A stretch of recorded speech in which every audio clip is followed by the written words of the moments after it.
In 215 AD, Emperor Caracalla arrived in Alexandria smiling and invited the city's young men to a military parade he had no intention of holding. Caracalla was 27, the son of Septimius Severus, and already infamous for murdering his own brother Geta inside their mother's arms. He governed by spectacle. He believed himself a reincarnation of Alexander the Great and dressed for it. Alexandria, the greatest Greek-speaking city in the empire, was where Alexander lay entombed. So Caracalla announced a pilgrimage. He would tour the tomb, sacrifice to the city's gods, and review its garrison.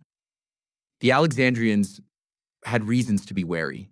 A few years earlier, they had circulated satirical verses mocking Caracalla for the murder of his brother. The emperor said nothing about it. He arrived in 215 AD with a polite procession and a friendly speech. He told the Alexandrians he had loved their city since childhood.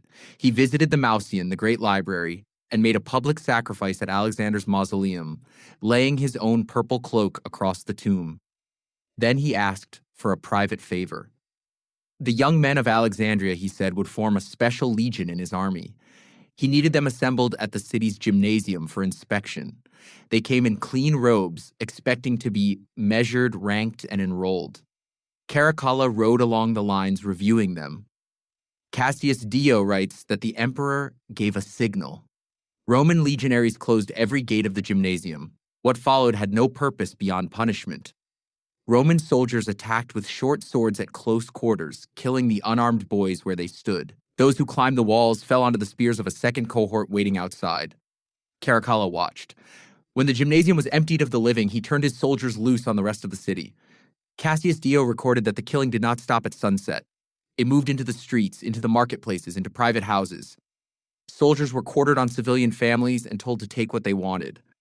The Nile, the historian wrote, ran red where it met the harbor. The emperor wrote to the Senate the next day, claiming he had been received with great honor. The casualty count is not precisely known. Cassius Dio, who lived a generation later, called the dead countless. Modern estimates put the massacre in the tens of thousands. Caracalla then partitioned the city. He built a wall through Alexandria's center, banning Alexandrians from crossing it. He shut the Mausoleum to outsiders. He outlawed public gatherings, festivals, and theater. Within 2 years, he was murdered while urinating by the roadside, stabbed by a soldier whose brother he had killed. Alexandria slowly recovered, but the cultural capital that had produced Euclid and Eratosthenes would never regain what it lost. The Caracalla Wall was still visible in the 3rd century. Egyptian temple inscriptions from his reign were quietly chiseled out by his successors. He had gone to Alexander's tomb to imitate a god and left a corpse pile in his own name. Rome marked it as a victory.